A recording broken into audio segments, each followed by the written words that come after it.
ہم ابھی لڑائی لڑ رہے ہیں کس کی؟ وقف کی پراپرٹی کی لڑائی لڑ رہے ہیں. ابھی ہم لڑائی لڑ رہے ہیں. اللہ کامیاب کرے.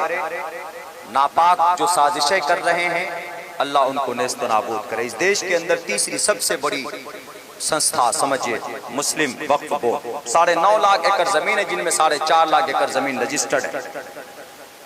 وقف بورڈ کا مطلب کیا ہوتا ہے؟ اللہ کے لیے وقف ہے، یعنی اللہ کے نام پر ہے تو قوم کے فائدے کے لیے، قوم کے فائدے کے لیے وہ چیزیں وقف ہو گئی. مسجد ہے، مدرسہ ہے، زمین وقف ہے. اس زمین کو بیچ نہیں سکتے، فروخت نہیں کر سکتے کسی کے لیے. جو اللہ کے نام پر وقف ہو جائے اس کو بیچ نہیں سکتے. محتمم صاحب، متولی صاحب، ناظم صاحب کبھی نہیں بیچ سکتا کہ نہیں اگر یہ مدرسے کا صدر ہے تو اس کو اس زمین کو بیچنے کا ادھیکار ہے. بالکل نہیں. وہ صدر بنے ہیں دیکھ بھال کے، نگرانی کے، تاکہ ہر کچھ نظام سے چلے. بیچ نہیں سکتے، اس کی ترقی کے لیے کام کر سکتے. بھارت کے اندر 9.5 لاکھ ایکڑ زمین ہے وقف بورڈ کی پراپرٹی ہے، بلڈنگ ہے، مکان ہے. شہر حیدرآباد میں تو ہزاروں بلڈنگ ہیں. ایک بلڈنگ کی قیمت رینٹ کرایہ مہینے کا 25 ہزار روپے. وقف بورڈ کی رجسٹر میں کتنی لکھی جاتی ہے؟ مہینے میں 2,500 22,000 22,500 روپے کہاں جاتے؟ وقف بورڈ کے چیئرمین کے پاکٹ میں. مہاراشٹر میں 1.25 لاکھ ایکڑ زمین وقف بورڈ کی تھی. 1990 سے بیچنا شروع کیا. سن 2002 تک 70,000 ایکڑ زمین بیچی گئی. بیچنے والا کون؟ بیچنے والا مودی یوگی نہیں. بیچنے والا کوئی RSS بجرنگ دل نہیں. بیچنے والا کوئی ہم اور آپ عام آدمی نہیں. بیچنے والا اس سنستھا کا ذمہ دار جو صوبہ مہاراشٹر کا عالیشان بلڈنگ بنا لی جناب، بہترین گاڑیوں میں بیٹھ کر گھومتے ہیں.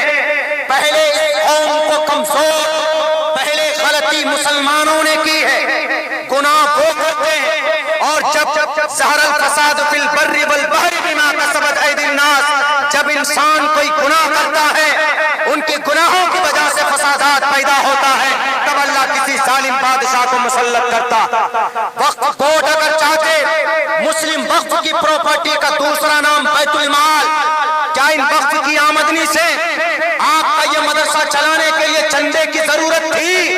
نہیں تھی. صرف 30,000 ایکڑ زمین باقی ہے مہاراشٹر میں. سالانہ اس کا کرایہ 10 کروڑ روپے آتا ہے. کہاں جاتا ہے 10 کروڑ روپے؟ صوبہ مہاراشٹر میں اگر سارے مدارس کے خرچے ایک جگہ جمع کیے جائیں تو سالانہ 10 کروڑ روپے نہیں ہوگا. اگر وہ چاہتے تو مدرسوں کو ان کے تعاون سے چلایا جا سکتا تھا، مسجد بنائی جا سکتی تھی، اماموں کو تنخواہ مل سکتی تھی، مدرسے میں بلڈنگ بنائی جا سکتی تھی. یہ تو مدارس اور مسجد کی بات ہوئی. ہمارے پاس ہماری ایک بھی ہاسپٹل نہیں، ہمارے پاس ہماری ایک بھی کالج نہیں، ہمارے پاس ہماری ایک بھی یونیورسٹی نہیں. ہماری بچیاں آج مرتد ہوتی ہے. کیوں؟ کیونکہ اغیار کی یونیورسٹی میں جا کر پڑھتی، وہاں پر غیروں سے دوستی کرتی، ایمان کا سودا کرتی، ان کا ایمان کا جنازہ نکل جاتا. آپ نے کیوں نہیں بنائی یونیورسٹی؟ کس نے منع کیا تھا؟ آپ بولتے ہیں کہ پیسہ نہیں. وقف بورڈ کی آمدنی کا پیسہ کہاں گیا؟ امام ابو حنیفہ کے 65 مدرسے چلتے تھے بیت المال کے پیسوں سے. امام شافعی کے 55 مدرسے چلتے تھے بیت المال کی آمدنی سے. امام احمد بن حنبل کے 15 مدرسے چلتے تھے وقف بورڈ کی منافع سے آمدنی سے. اگر یہ قوم کمزور ہوئی تو ہمارے لوگوں کی غلطی کی وجہ سے. بھیونڈی کی ایک لڑکی تھی، مرتد ہو گئی، RSS کے ایک نوجوان سے شادی کر لی. اور کورٹ میرج کرنے کے لیے ایک پروسیس ہوتا ہے کہ پہلے اپلیکیشن لٹکانا پڑتا.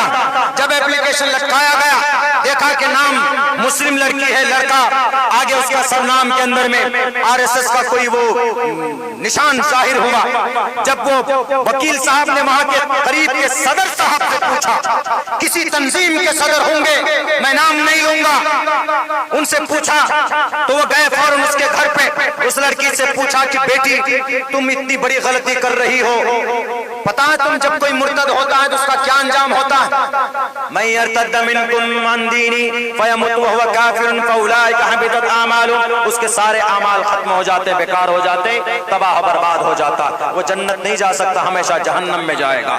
تمہیں نہیں معلوم یہ تم نے ایمان کا سودا کیا؟ آر ایس ایس کا لڑکا کوئی مسلم لڑکے سے شادی کر لیتے اچھا ہوتا. انہوں نے کہا کہ صدر صاحب پچھلے 10 سال سے آپ کہاں تھے؟ آج آپ آئے ہمارے پاس. بیٹھیے آپ، میں سب کچھ جانتی ہوں. آئی ایم گریجویٹڈ، میں پڑھی لکھی ہوں، میں کوئی جاہل ان پڑھ نہیں ہوں. اور یہ جو لڑکا میرے ساتھ ہے، جو میرا شوہر بنا ہوا ہے، یہ لڑکا 10 سال سے میری مدد کر رہا ہے. 10 سال سے یہ لڑکا میری فیملی کی مدد کر رہا ہے. بھیونڈی کا یہ معاملہ ہے، کچھ ہی مہینہ پہلے کی یہ بات ہے.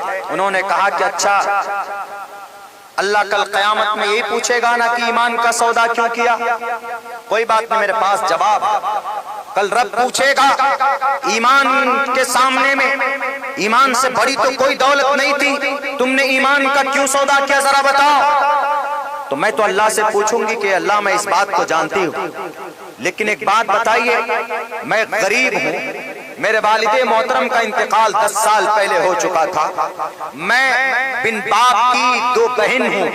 میری ایک چھوٹی بہن ہے، اس کو پڑھانا، میرا ایک چھوٹا بھائی ہے، اس کو بھی پڑھانا. میری ماں بیمار رہتی تھی، اس کی دوائی کا، اس کے علاج کا، اس کے ٹریٹمنٹ کا، اور میں کرائے کے ایک چھوٹے سے روم میں رہتی ہوں. میرا جو کمانے والا گارجن تھا، میرا والد ان کا انتقال ہو گیا، وہ چلے گئے. لیکن میں نے محنت مزدوری کر کے، پڑھتی بھی تھی، پارٹ ٹائم کام بھی کرتی تھی. وہیں پر مجھے اس لڑکی سے دوستی ہوا. اس لڑکی نے جب اس سے دوستی ہو گئی تو اس نے میری حالت دیکھی، تو تب سے یہ لڑکا میرے ساتھ کھڑا ہے. چلیے تب سے لے کر آج تک میری مدد کرتا رہا. لیکن میں نے سوچا کہ اب میں 25 سال کی ہو گئی ہوں، 25 سال میری عمر ہو گئی ہے، اب مجھے شادی کر لینی چاہیے. اب تو میں جاب میں بھی ہوں. 5 سال سے میں انتظار کر رہے ہوں کوئی مسلم اچھا رشتہ آئے. مولانا صاحب اللہ پوچھے گا تو میں اللہ سے یہ کہوں گی کہ اللہ 15 سال تک میں بھٹکتی رہی، ماں اپنی ماں کی دوائی کے لیے، اپنے بھائی کی پڑھائی کی فیس کے لیے قریب کے اندر 5 لاکھ روپے صرف ڈیکوریشن میں خرچہ کیا. یہ فلاں سیٹ ہے، پوچھئے ہر سال اپنی بیٹی کی شادی کراتا ہے تو 5 لاکھ روپے کا مولانا ان کا اسٹیج کے اوپر خرچہ ہوتا ہے. اور اپنی عید کے بقرعید کے موقع پر ان کی بیٹیاں 10-10 15-15 ہزار روپے کی سوٹ پہن کر ہمارے سامنے آتی اور ہمیں پھٹا پرانا کپڑا بھی نصیب نہیں ہوتا. ذرا پوچھئے اللہ سے میں کہوں گی کہ اللہ کیا آپ نے اس امیر کے اوپر زکات فرض نہیں کیا تھا؟ اگر وہ اپنے مال کا 2.5% نکال دیتا زکات میں تو مجھے ہمیں کم سے کم کچھ مدد مل جاتی. اللہ سوال کرے، اللہ سے کہوں گی کہ اللہ کہاں کے آپ کے تنظیموں کے صدر، کہاں کے آپ کے وقف بورڈ کے ذمہ دار، کہاں کے آپ کی بڑی بڑی ادیوگپتی جن کو آپ نے مالدار بنایا تھا.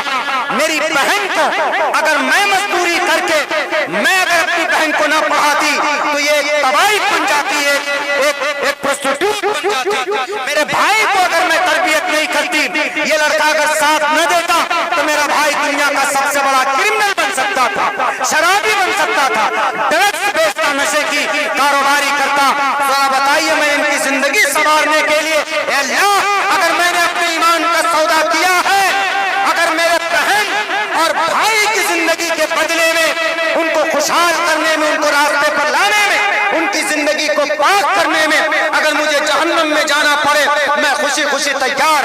5 سال تک میں نے رشتے بھیجے، پیغامات آئے، لیکن بعد میں یہی بات آتی تھی کہ آپ کے تو گارجن ہے نہیں، آپ کتنا پیسہ دے سکو گی، آپ جہیز میں کیا لے کر آؤ گی. مجبوراً لاسٹ میں اس لڑکے نے مجھے آفر دیا، کہا کہ سکینہ میں تم سے شادی کرنا چاہتا ہوں. نام سکینہ نہیں ہے، فرضی نام. میں تم سے شادی کرنا چاہتا ہوں، جیسے 10 سال تک میں نے تمہاری مدد کی ہے آگے بھی تمہاری مدد کروں گا. تو اس نے ہمارا ہاتھ تھاما، پورے وقت میں بھی ساتھ تھا، آج بھی ساتھ ہے، اور ہمیں امید ہے کہ مرتے دم تک یہ میرا ساتھ ہوگا. تو اس وقت کہاں تھے صدر صاحب؟ ڈوب مرنے کی بات ہے کہ نہیں؟ اس امت کے اوپر لعنت. اگر ہمارے نوجوان جہاد کی وجہ سے ہوتی ہے، اگر ہماری بچیاں غربت کی وجہ سے مرتد ہوتی ہے تو ہمارے قوم کے سرمایہ داروں کے اوپر لعنت۔ میرے بھائیوں، یہ تو ہمارے اور آپ کے کرتوت ہیں۔ بہر کیف اللہ سے صرف یہ دعا کیجئے کہ اللہ تبارک و تعالی اتنی خوبصورت شریعت اور نظام کے تحت ہم سب کو زندگی گزارنے کی توفیق دے۔